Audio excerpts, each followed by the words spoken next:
आज मुख्यमंत्री डॉक्टर मोहन यादव जी की अध्यक्षता में कैबिनेट की बैठक संपन्न हुई है।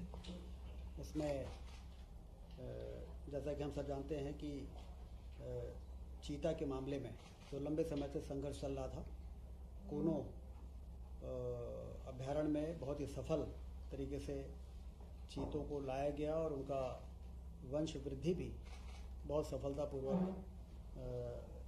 सफल रही है। और पिछले दिनों गांधी सागर अभ्यारण्य में 2 चीतों के पुनर्स्थापन का बहुत ही सफल प्रयोग हुआ है। इसकी जानकारी और चर्चा कैबिनेट में हुई है, जिसकी राष्ट्रीय एवं अंतर्राष्ट्रीय स्तर पर चीता रिलोकेशन में मध्य प्रदेश ने जो कार्य किया है उसकी प्रशंसा हो रही है। ग्वालियर में देश का पहला टेलीकॉम मैन्युफैक्चरिंग जोन बन सके, इसके लिए राज्य शासन ने अपनी सहमति भारत सरकार को भेज दी है और ऐसी उम्मीद है कि भारत सरकार की स्वीकृति के बाद 12,000 करोड़ के निवेश की संभावना तथा इससे 5,000 रोजगार के अवसर सृजित होंगे।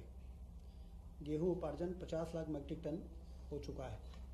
इसमें जो हमारा समर्थन मूल्य है 2425, उसके बाद जो 175 रुपये बोनस का जोड़ा गया, 2600 रुपये में किसानों ने बहुत बढ़ चढ़ के और बड़ी प्रसन्नता के साथ अपनी उपज को खरीदी केंद्रों में पहुंचाया है।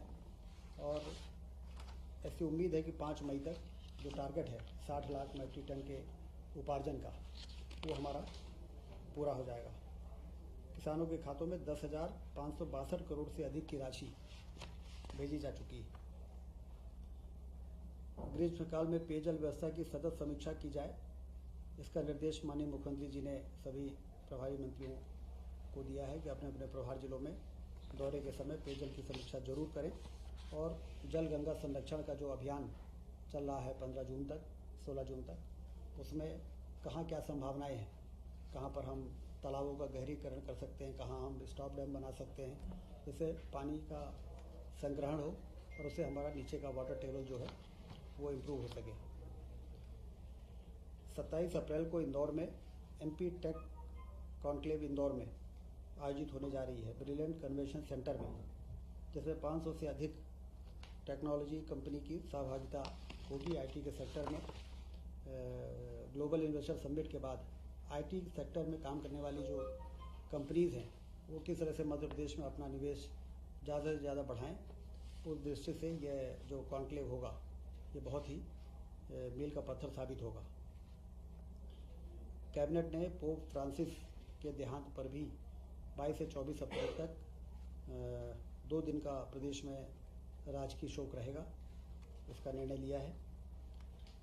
ट्रांसफ़र पॉलिसी अगली मंत्रिपरिषद में जो 1 मई से 31 मई तक प्रभावी रहेगी, लाने का भी निर्णय मुख्यमंत्री जी ने निर्देश दिए।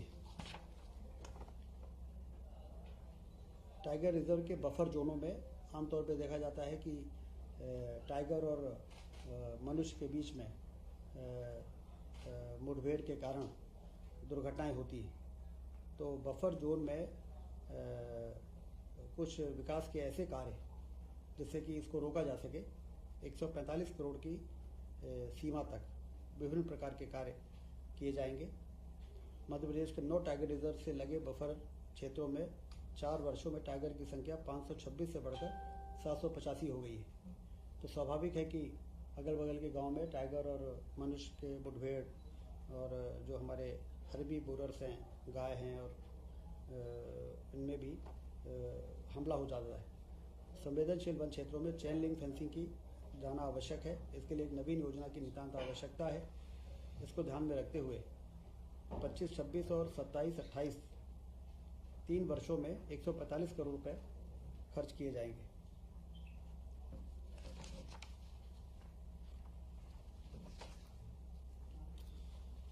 मुख्यमंत्री कन्या विवाह निकाह योजना, जो कि बहुत ही लोकप्रिय योजना है, इसमें 49,000 रुपये डायरेक्ट बेनिफिट ट्रांसफ़र और 6,000 रुपये आयोजन में खर्च होते हैं।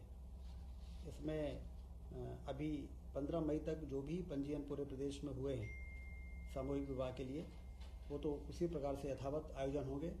और भविष्य में अब इसमें कुछ संशोधन करते हुए ये निर्णय लिया है कि कम से कम 11 और अधिकतम 200 जोड़ों का ही एक स्थान पर विवाह होगा, जिससे कि व्यवस्था ज़्यादा बेहतर हो सके और ज़्यादा ठीक प्रकार से जो वर और वधू के परिवार और परिजन इकट्ठे होके जैसा एक व्यवस्थित तरीके से उनके विवाह के आयोजन हो। संख्या बढ़ सकती है, किसी ज़िले में जितने विकास खंड हैं हर विकास खंडों में अलग अलग उसको डिस्ट्रीब्यूट करने का फैसला हुआ है। एक ही जगह 1000-2000 जो शादियां होती हैं उसमें एक मेला जैसा हो जाता है और लोग शादी का उतना आनंद नहीं ले पाते हैं। तो उस दृष्टि से मैक्सिमम 200 और न्यूनतम 11 जोड़े भी यदि हैं तो भी सामूहिक विवाह के लिए वो एलिजिबल हो जाएंगे और उनको जो राहत राशि, सहायता राशि 49,000 रुपये वो उनको प्राप्त हो सकेगी। इस प्रकार से आज ये कैबिनेट की बैठक में इन सभी महत्वपूर्ण विषयों पर चर्चा हुई है। धन्यवाद।